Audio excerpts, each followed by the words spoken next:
That was the report from the sidelines in Washington yesterday about Jaden Daniels. And now we will wait and see. Didn't matter yesterday. Marcus Mariota and the offense continued to put on a show because they played the hapless 1-6 Panthers, who are barely an NFL franchise at this point, a 40-7 Washington winner. But the Bears go to Washington in Week 8 as a favorite, Jurk. And so we'll have to see if Jaden Daniels plays. If the line is affected, it will be certainly once we get more clarity as we get closer to that game as the week goes on. Washington is 5-2 atop the NFC East. The Commanders are an NFC best plus 66 in differential. They're 3-0 at home. The Bears are 0-2 on the road, but the Bears are the favorite because there is great uncertainty surrounding Jaden Daniels and his rib injury. It's Carmen and Jurko. Trust everyone had a great weekend. We're back with you on this gorgeous Monday. We've talked a lot of football. A lot of people wanted to talk in the first hour just with the Bears on by about other things they saw over the weekend as we near the halfway point here in the next couple of weeks. Teams that look good, teams that look bad. Can the Niners save themselves? How good are the Lions? This division is crazy good. The Bears have the toughest game in the division this week, Jurk. The Packers go on the road to play Jayville, and Jayville's coming off back-to-back London games. So they've got that whole travel thing that they have to deal with. I'm wondering what the Packers' record is in Jacksonville. I think the Packers may be undefeated down there in Jacksonville. I don't know. The Lions are at home as double-digit favorites against the 1-5 Titans. Yeah. And the Vikings do play on the short week. They have to go on the road, but they'll have the home crowd because they play against the Rams in L.A. So it'll be 65, 70% Viking fans, maybe even more, who knows, in that building on the quick turnaround on Thursday night. The Bears will have the toughest game, especially if Jaden Daniels does play on the road at Washington. Some important injury updates from Matt Eberflus. Tyreek Stevenson was out there for walkthrough today. That's good. Kyler Gordon was not. And they just say he's working his way through the hammy. This is a big circle it, and let's see Wednesday and Thursday. His practice availability, what he does, what his designation is. Brisker, they said, still has a couple of important steps to clear. Some steps to clear. Before he is out of concussion protocol. Speaking of concussion protocol, big picture from around the NFL. Adam Schefter tweeted that Mike McDaniel said the team is designating Tua to return from injured reserve. He still needs to pass through protocol, but he is now tracking to play Sunday against the Cardinals. So there's some important NFL injury updates from across the league, but as is important and as it pertains to what we care about most, the big ones to follow will be the Bears' defensive backs, their health, and of course, Jaden Daniels. So many juicy storylines as this game was flexed for a reason. The top 2 overall picks, the last 2 Heisman Trophy winners. Yep. Oh, and Caleb Williams grew up outside our nation's capital.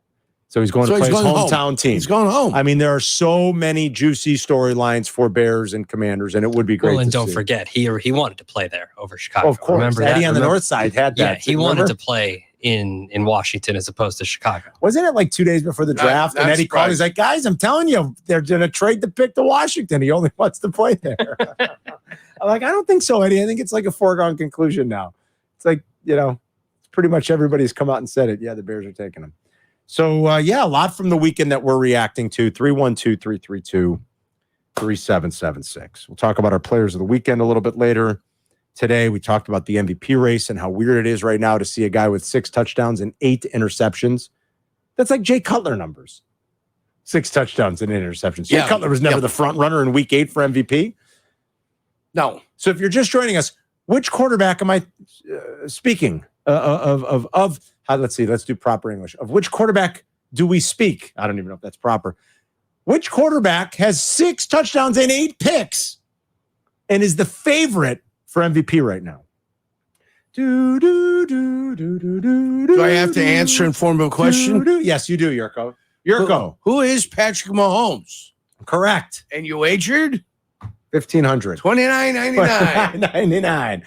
Patrick Mahomes. But, man, they keep winning. They have now won 12 in a row, and it wasn't much of a game yesterday, really. I mean, it really wasn't. No. And I knew I was on the wrong side of that bet about 10 minutes in. Early on? Yeah, I'm like, this isn't good. Was it the pressure on Purdy? It was that. What was with his third pick in the end zone? What are we doing here? I mean, I like Brock Purdy. I think he's good, but what are we doing? Did you see the sack on by Carl? What's his name? Karlaftis. Karlaftis, did you see his sack? I saw it. When they sent both the guard. I saw it. And then the tight end's running over the guard, making him trip. Yes. And then both of them go to the ground and Karlaftis gets the sack. That's where I thought Brady was good. And that's what we need more of.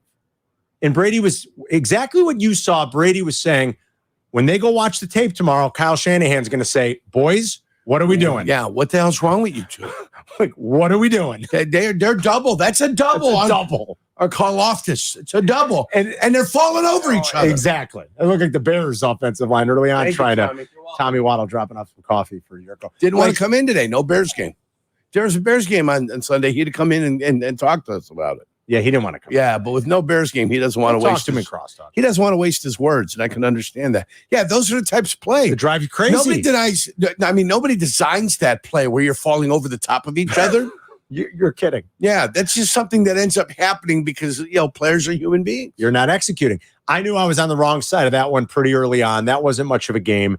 The 49ers are a mess. Yeah. They just are. I mean, in the injuries, at what point do they become too many? Remember, Jennings didn't play yesterday. Right. Debo was on the injury report all week, cleared to play, then he got sick. Brandon Ayuk, they haven't officially announced it yet, but they fear he tore his ACL, got knocked out in the first half. No good. Their line stinks outside of their left tackle. Who got thrown out lately? Who do you think could use Keenan Allen now?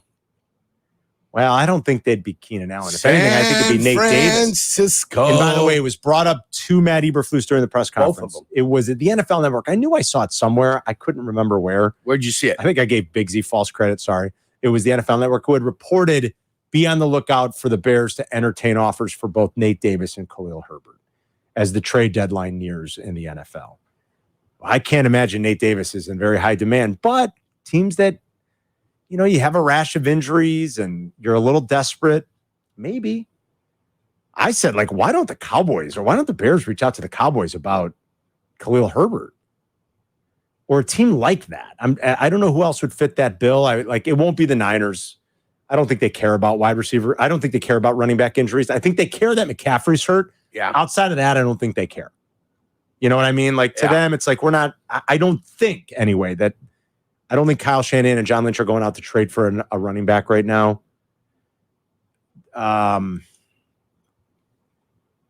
Who else beside the Cowboys would make sense? I don't know. Listen, let's not talk about teams that the Bears are facing adding anything. Let's talk about how the Bears... Well, they don't face the Cowboys. No, but the 49ers... Well, 49ers, yeah. People are talking about the Lions adding to make up for Aiden Hutchinson. Let's talk about the breaks that the Bears are getting here because the 49ers are hurt. Yeah. They face them, and then hopefully the Lions don't add anybody to make up for Hutchinson, and they face them twice. And they could face the Commanders without Jaden Daniels. Hell yeah. I do think that... it's going to be interesting to see how and when it presents itself that it's a problem that Detroit lost Aiden Hutchinson. And they got some pressure yesterday. Branch played another brilliant game. They got a safety that's blossoming into a star. I still think they're feisty and tough they're just feisty and tough, period, because they've taken on that head coach. The one everybody laughed at, biting knees. Taking his persona on. They've taken on that persona, Yerk. They just have. They love him. I think he loves that team. You see the post-game high, and it's easy to celebrate when you win. I get it. But just the kind of camaraderie that team has built, and they've taken on his persona. And they're feeling good about themselves. They're really good. And each individual takes turns making plays out there, whether it's St. Brown, whether it's the other wide receiver they have there. Was it Jameson Williams? Yeah. Whether it's Laporta, whether it's the running backs when they get an opportunity not to put the ball on the ground, they don't. But Jahmyr Gibbs is a different runner than David Montgomery is. He's shiftier. Yeah. He can find a way to hide behind that big offensive line, finds the cracks, and ends up getting positive yardage. Yeah. So. Yep. You're right. And their defense is tenacious. And they had a problem at corner last year. And what did they do? They've addressed it. They've addressed their problem at corner. They're tough. They're tough and they're scrappy, and they've got all the Bears match up well with them. They do. Thank goodness. They do match up well with them. They got all these indoor games this year. We've told you that a lot. 14 of their 17 games are indoors. It benefits their offense greatly. They're just really tough. All right, we'll get back out to the phones here coming up in just a minute. 312-332-3776. I've got a question for you real quick, Yerk, and maybe as the week goes on, we can dive into it even more. But I've got a question about the Cliff Kingsbury effect. And I'll draw a little comparison for you to a recent data point that we saw from this season with Washington and how that might affect the Bears this week, okay? 312-332-ESPN is the number. Ring us up. It's Carmen and Jurko.